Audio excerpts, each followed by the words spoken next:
பொள்ளாச்சியில் முறை தவறிய உறவால் இளம்பெண் ஒருவரை நடுரோட்டில் வெட்டி கொலைவெறி தாக்குதல் நடத்தப்பட்ட சம்பவம் பரபரப்பை ஏற்படுத்தியது. ரகசிய காதலன் கொலைபாதக செயலில் ஈடுபட்டதன் பின்னணி என்ன? கோவை மாவட்டம் பொள்ளாச்சி அருகே வளந்தாயமரம் பகுதியைச் சேர்ந்தவர் ரகுநாதன். இவர் அஸ்வதி என்பவரை காதலித்து திருமணம் செய்து கொண்டார். இவர்களுக்கு பெண் குழந்தை உள்ள நிலையில் தம்பதி இடையே அடிக்கடி தகராறு ஏற்பட்டுள்ளது.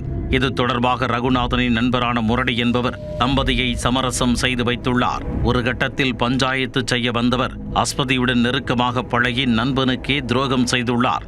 இவர்களின் முறை தவறிய உறவு ரகுநாதனுக்கு தெரிய வந்ததும் மனைவியை கண்டித்துள்ளார். பின்னர் லாட்டரி கடைக்கு வேலைக்கு சென்று கொண்டிருந்த அஸ்வதி முத்துக்குமார் என்பவருடன் பழகியதாக தெரிகிறது.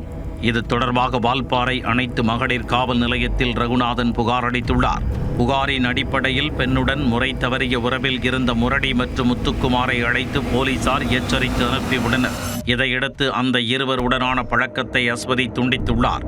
இந்த நிலையில் வளந்தாயமரம் பகுதியில் இருசக்கர வாகனத்தில் சென்ற அஸ்வதியை வழிமறித்து முரடி கடும் வாக்குவாதத்தில் ஈடுபட்டுள்ளார். அப்போது திடீரென தான் மறைத்து வைத்திருந்த அரிவாளை எடுத்து அஸ்வதியை சரமாரியாக வெட்டிவிட்டு தப்பி ஓடினார். இரத்த வெள்ளத்தில் உயிருக்கு போராடிய அஸ்வதியை அருகில் இருந்தவர்கள் மீட்டு பொள்ளாச்சி அரசு மருத்துவமனைக்கு அனுப்பி வைத்தனர். அங்கு முதல் உதவி சிகிச்சை அளிக்கப்பட்ட நிலையில் மேல் சிகிச்சைக்காக கோவை அரசு மருத்துவமனைக்கு கொண்டு செல்லப்பட்டார். அங்கு தீவிர சிகிச்சை பிரிவில் அனுமதிக்கப்பட்டு தொடர்ந்து சிகிச்சை அளிக்கப்பட்டு வருகிறது. இச்சம்பவம் குறித்து வழக்கு பதிவு செய்த ஆனைமலை போலீசார் கொலைவெறி தாக்குதல் நடத்திய முரடியை கைது செய்து விசாரணை மேற்கொண்டு வருகின்றனர்.